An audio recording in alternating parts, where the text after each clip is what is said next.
Never, every single time. Okay. So we've got this one going.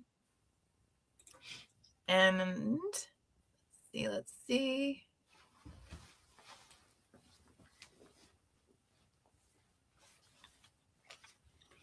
Okay, yay! Okay, we are live. So I am here with the absolutely phenomenal Tasha Hutchison. And Tasha is one of my all-time favorite authors. She's been with us. We're about to publish the third book of hers in a series. And so we are going to spend this time to basically find out from Tasha, the dirty little secrets behind the stories. Okay. Or maybe not so dirty. I don't know. I just made that up. So it could be complete BS. Okay. Got a little dirty, a little bit. Right? A little something, something. So first, tell folks a little bit more about yourself and about the stories. Okay, so I again am Tasha Hutchison. I'm in Texas. I've written the book series for Broken Petals. The main focus is on the character Brooklyn, who suffers from Huntington's disease. I know Red Roses. We explored a little bit of Iris's story with she didn't know that she was. I can't tell everything because if they haven't read it, then it'll spoil it for them. So it's like a journey of transformation, life journeys, girlfriends, good dialogue, banter, fun, sad, cry a little bit, laugh a little bit. So all good things. Now, what was the moment that you said, you know what, I have got to write this series? So I read an article about Huntington's disease, and it immediately sparked my imaginations, and I started wondering what would life look like for a character navigating that reality, and that's how Brooklyn was born. Got it. Wow, that's pretty cool.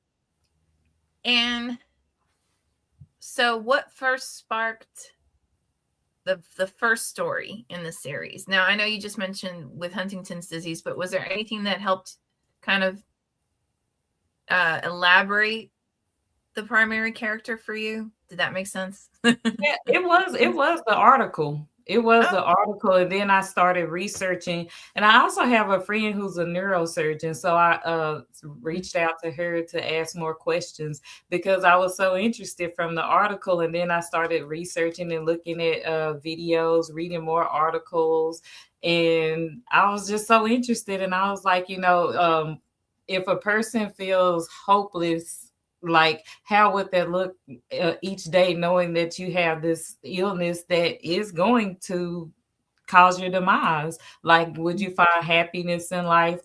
How would you explore relationships, friendships with this cloud looming over you?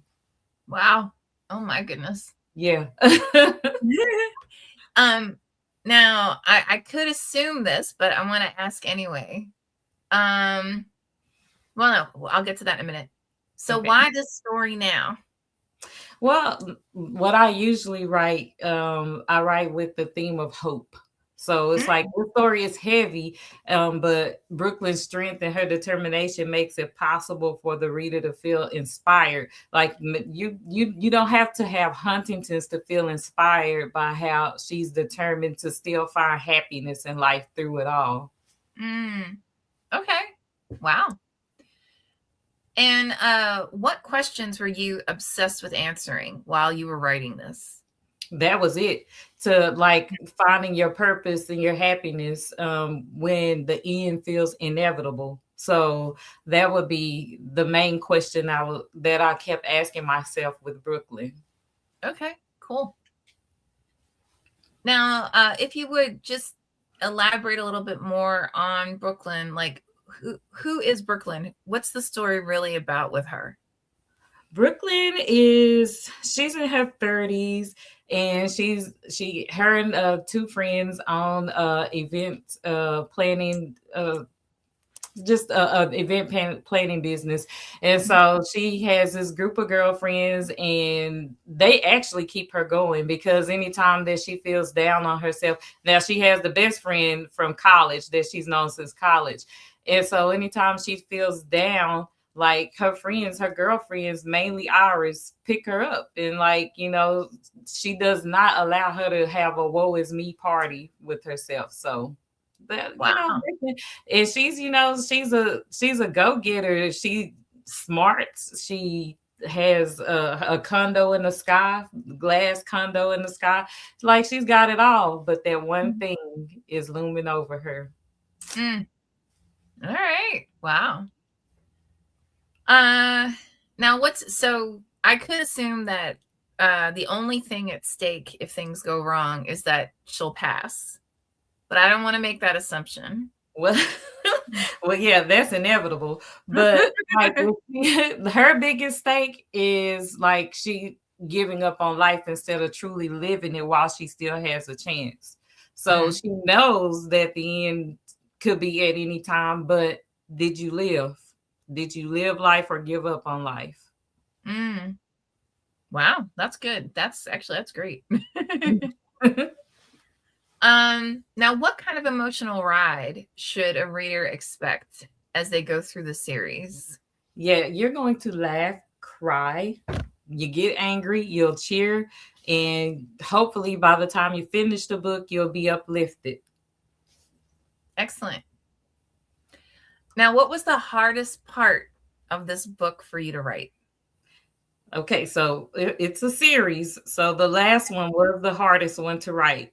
It was I don't want to give it away, but it required the deepest emotional investment for me. Like I had to dig really deep and take breaks and get out of that mind space when I was writing it because that's that one was it's I'm not gonna say more because I don't want to ruin it for the readers, but it was the hardest one. Okay. Okay.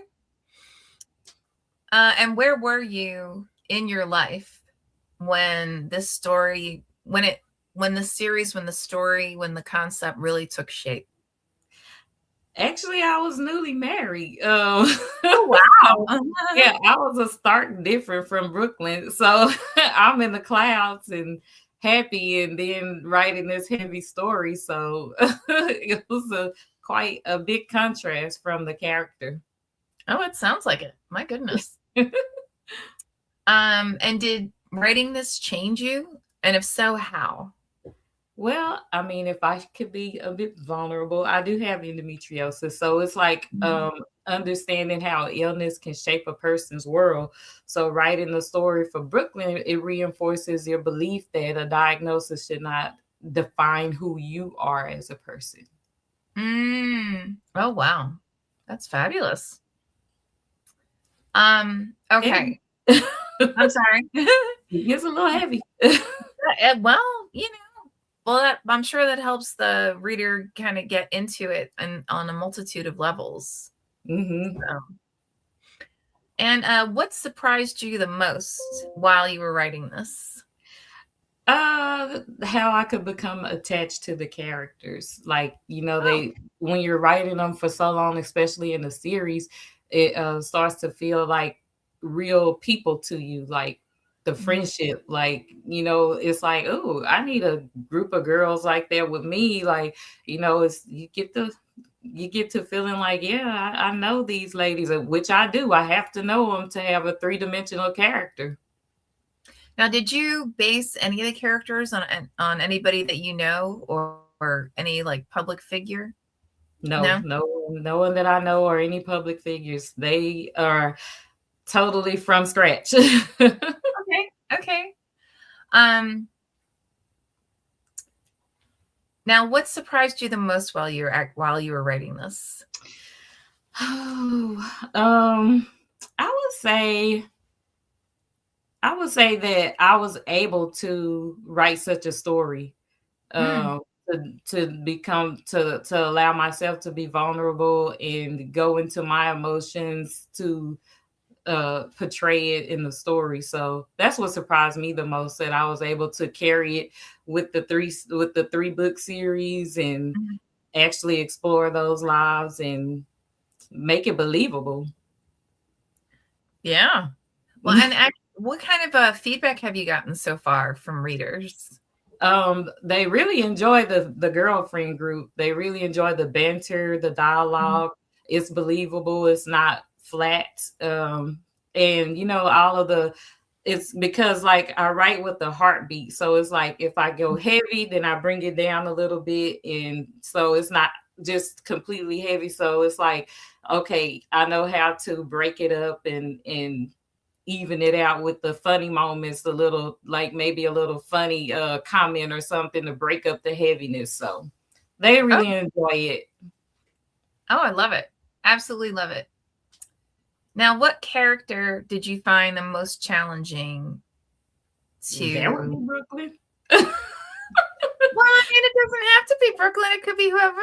I don't know. It's Brooklyn because like she could get I had to rewrite a lot of stuff with her before I even submitted it because she could be a little bit depressing if you don't know how to navigate her, because I mean she has this illness that's going to end her life and she Mhm. does not know when it will end her life, so she could become a little depressing. So I had to reshape her before I Mhm. submitted it to you because you would have been like, this is depressing. Read Oh my. We would have figured it out. I it. mean, It was complex and it required a lot of care and a lot of depth to write Brooklyn. Mm. And I had Mhm. to be, you know, with Huntington's disease, it's not a made up illness. And I had to be respectful of the families and the people who have this illness. And I didn't want to exploit it. I didn't want to make light of it. I wanted Mhm. to respect it. I think you did. I think you Thank did. you. Uh, now, what almost didn't make it into the book, and why did you actually keep it in? Adam, Okay. her college boyfriend, because it went into challenges that she had in that relationship with him. Mhm. And I considered removing him, but his storyline was essential to showing how her growth and her strength and her resilience.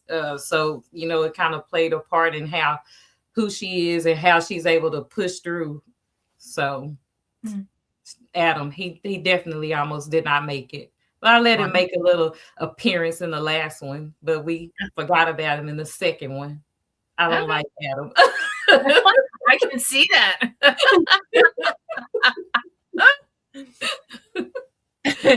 Now, who do you feel would fall the hardest for this series?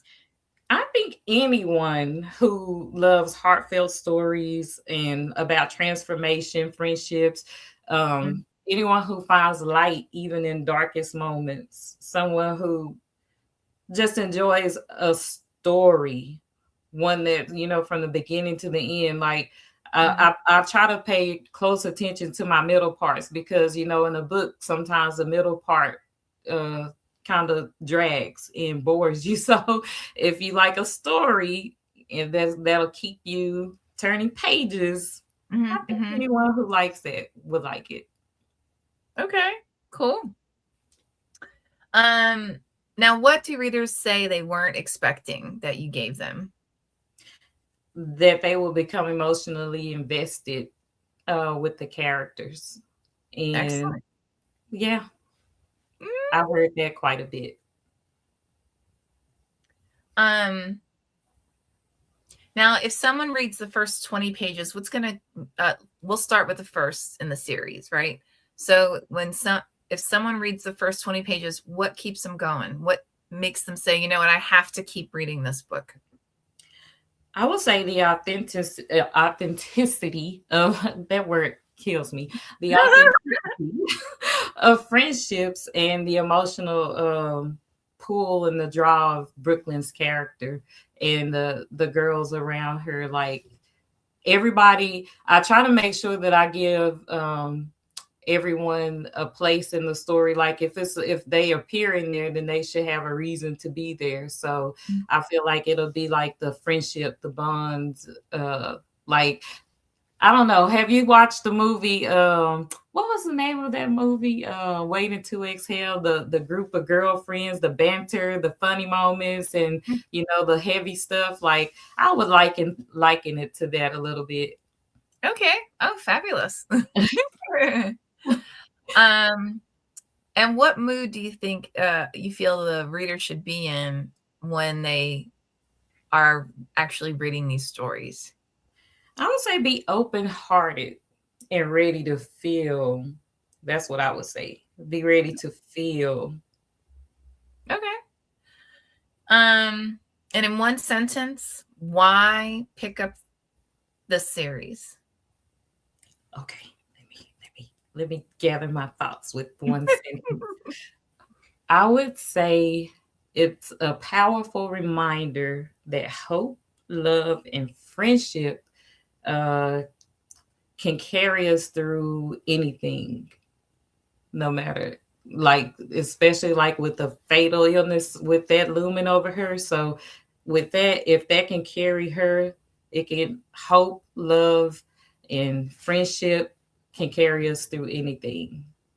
Oh, that's stunning. Now, before I get to the like where we can find the book, which by the way, you can find these Broken Petals series anywhere. It's available anywhere, ebook and paperback. But I also want to touch on. So, is there anything else that you want to share with our viewers? Let's see. Well, I don't know if I can share the date yet for the last one. We I don't. picked the date, but it's not until 2027. You can share it. I mean, yeah, you can share the date. Yeah. Do I remember the date? It'll be a I know, spring right? release. It'll be in spring because I don't know if I remember the exact date, but it'll be in Okay. spring for the last one. And I really want if you read the first two, I would really love for you to read the last one because the last one is going to bring it all together in a I don't know if it's gonna be a nice bow. It's gonna be a sad bow, a little bit like, but it'll bring it all together and close this series out. But I do have a tidbit for you that I have written a short horror. Really? Yes. You know where you're sending it, right? Yes. And it Excellent. kind of leans on to like a social commentary type, but it's a horror. But yeah, I'm working on it now. I'm almost done with it. I do want to send it to you. Oh It's my gosh, totally I can't different wait. from women because I've always wanted to write something in horror. Okay. Oh, I can't wait. I can't wait. That's gonna be fabulous. Well, and with that, Tasha, as always, thank you, thank you, thank you. You Thank are so you. absolutely lovely. And for anyone watching, our next actual behind the scenes is going to be with Ron Donnell, and it is at 5 p.m. Pacific time, 8 p.m. Eastern time tonight, actually. Yay. And Ron Dowell, excuse me. I haven't seen Ron in so long. I'm really looking forward to this. So, anyway, with that, Wonderful. thank you, thank you, thank you, thank you. Thank As you. always, love and adore you, and Thank you. uh, we will see you soon. Okay. Have fun with Ron.